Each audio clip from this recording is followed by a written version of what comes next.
Global leaders extended congratulations to President-elect Donald Trump following his victory in the 2024 US election. Russian President Vladimir Putin, India's Prime Minister Narendra Modi, Brazilian President Luiz Lula da Silva and China's President Xi Jinping all sent their congratulations, with Xi emphasizing the importance of stable China-US relations. Celebrations broke out across pro-Trump strongholds, with supporters waving flags and chanting as they awaited his victory address. Meanwhile, Vice President Kamala Harris, who conceded from her alma mater, Howard University, voiced her disappointment and future optimism. She thanked her supporters and affirmed her commitment to core American values despite losing the campaign. We must accept the results of this election. Earlier today, I spoke with President-elect Trump and congratulated him on his victory. I also told him that we will help him and his team with their transition. Her supporters, some tearful, expressed concerns over the nation's direction, fearing impacts on climate policy and social reform. Whilst Trump's supporters rejoiced, the scene at Howard University highlighted the stark divide within the nation. Global leaders continue to acknowledge Trump's victory, with some analysts noting the potential shift in international relations anticipated under his leadership. Protests erupted in Chicago and London following Donald Trump's re-election. Outside Trump Tower in Chicago, about 200 people gathered, voicing concerns over recent political shifts and potential impacts on rights, including those for women and public health. In London, demonstrators outside the US Embassy gathered with signs opposing Trump, citing fears of increased discrimination and divisions. Trump's return to office has stirred anxieties over policy changes, trade, climate issues, and shifts in US foreign relations. Germany's ruling coalition government collapsed as Chancellor Olaf Scholz dismissed Finance Minister Christian Lindner, triggering political upheaval in Europe's largest economy.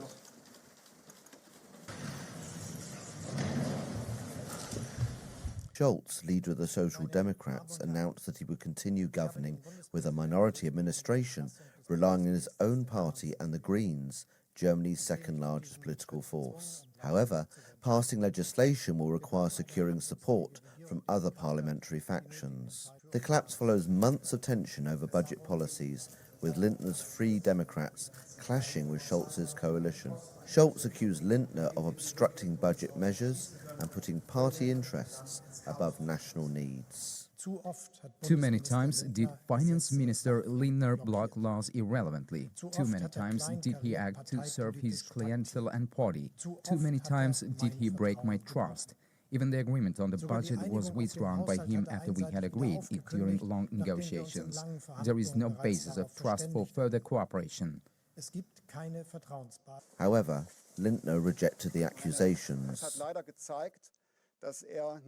Unfortunately, Olaf Scholz has shown he does not have the strength to give his country a new boost. Instead, this afternoon, the Chancellor gave me an ultimatum to suspend the constitutional debt brake. I could not do that because I would have been breaking my oath of office. His carefully prepared statement from tonight proves that Olaf Scholz was no longer aiming for an agreement, sustainable for everyone, but rather a calculated break of this coalition.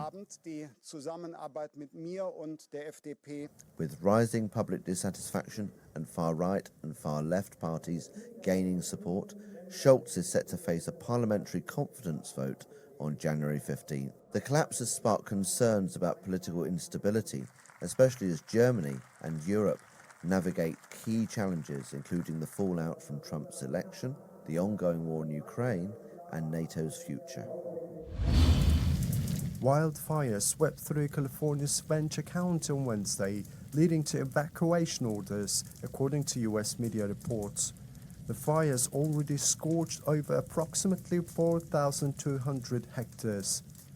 Strong winds intensified the blaze. Evacuation orders were made for communities in a rural and agricultural region in southern Ventura County. Multiple fire departments were deployed to contain the flames.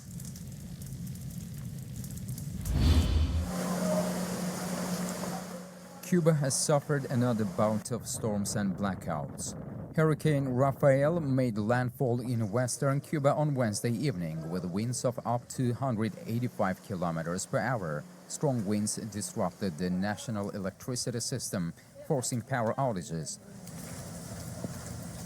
Over 70,000 residents were evacuated ahead of the storm, which led to warnings about storm surges, flash floods and mudslides.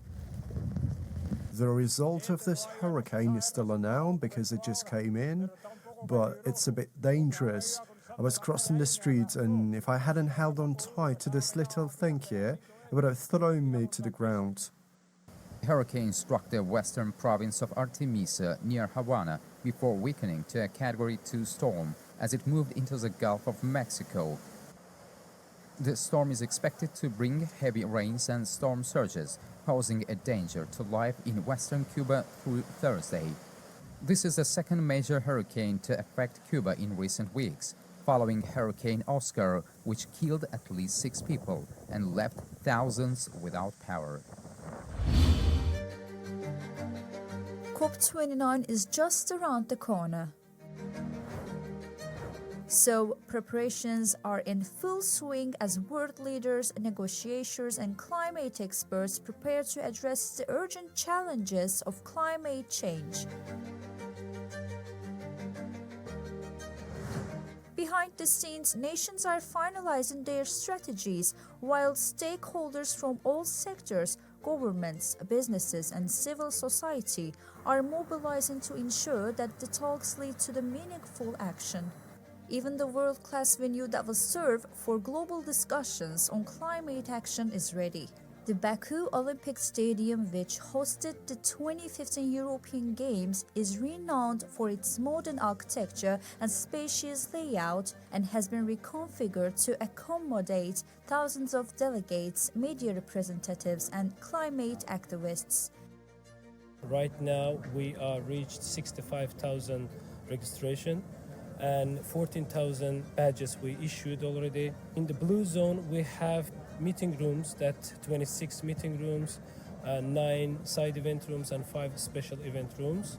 And on top of that, we have so many services that we are offering to our guests to make their life easier and make a comfortable experience for them.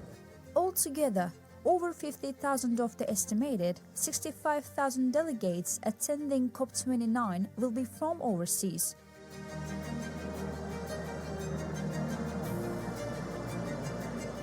To ensure everything runs smoothly, Baku is upgrading its airport facilities, improving crowd management systems, and expanding its accommodation options, making sure the city is ready for the thousands of visitors. Through the use of Intelligent Traffic Management Center, we will make sure that every road and every avenue is safe and secure throughout the whole city. Also, we have to be ready for any kind of emergencies during this very large-scale international event, and therefore we have deployed increased number of police officers, both in the perimeter of the venue and in the different public spaces throughout the whole city. We'll also be utilizing thousands of smart city security cameras that are installed in many parts of the city. This will help us to have a close control of the situation during the event.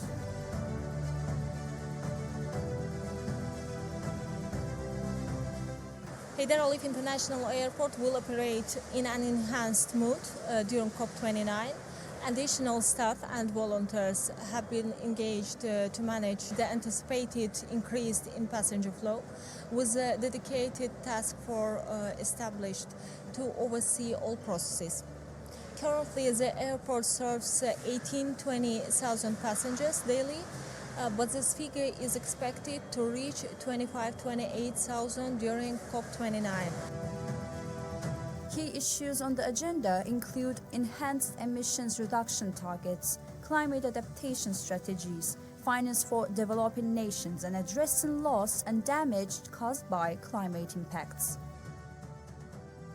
This agenda will lead to strengthening of security measures in the Caucasus, in the Southern Caucasus in general, will create opportunities for at least consultations among three Southern Caucasian countries, and which lead the way to future cooperation.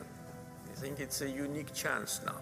We've been deprived from that when Soviet Union collapsed, unlike Baltic states, which started their, independent journey in peaceful environment. We had wars. So now it's a chance to turn that page, and we're doing it. And I think COP29 is an excellent example. Given the packed agenda and high expectations, the forthcoming days are set to be a whirlwind of negotiations and decisive steps toward a sustainable, climate-resilient future. The summit will tackle pressing issues like climate finance and reducing emissions. Financial flow should be ensured that those countries that face these severe challenges from the climate change and also to shift to a green economy, they also need some financial support, so that in Baku COP there will be discussions around this financial flow to that country that need to have this shift. There is some already mechanisms available, but it needs to be further developed and make them operational too. As Baku is coming closer to the COP29 opening, one thing is clear: the clock is ticking, and the time for bold action is now.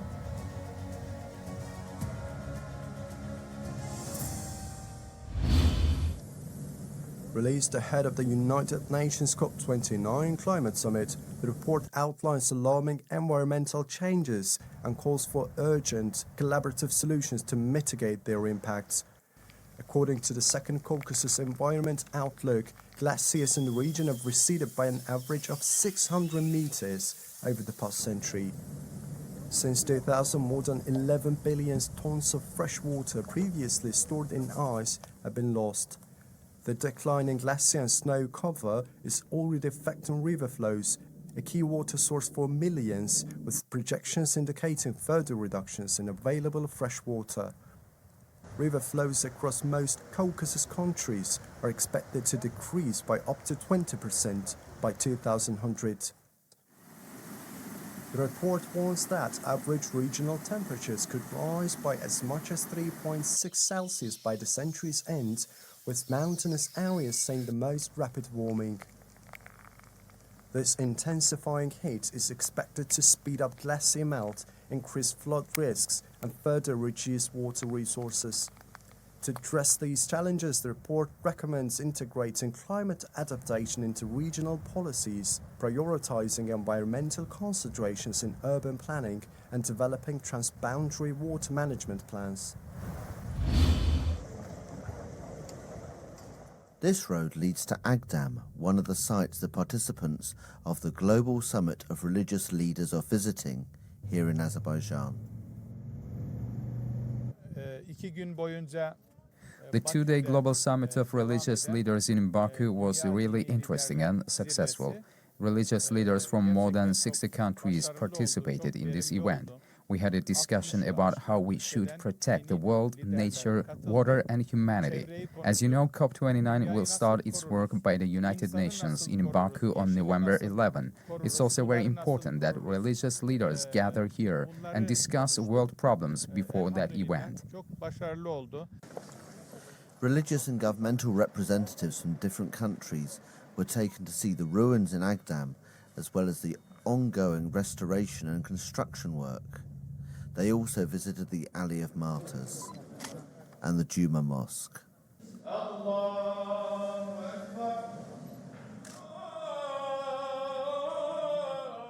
Today was an inspiring day because this very city that was once destroyed is being rebuilt, is being regained and reclaimed by the leadership of Azerbaijan. So it's a happy day for me now, praying at this mosque that was once desecrated.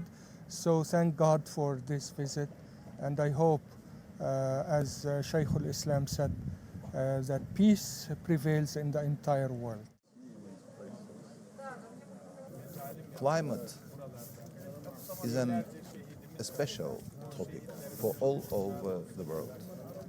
And world religions are thinking about our values. And that's why when we're talking about our planet, we should take into account that we share the same religions, the same values, and we should do our best for our planet together. It doesn't matter which kind of religion, which kind of nationality. And that's very symbolic, that the World Religious Summit just now here in Khan Kandi.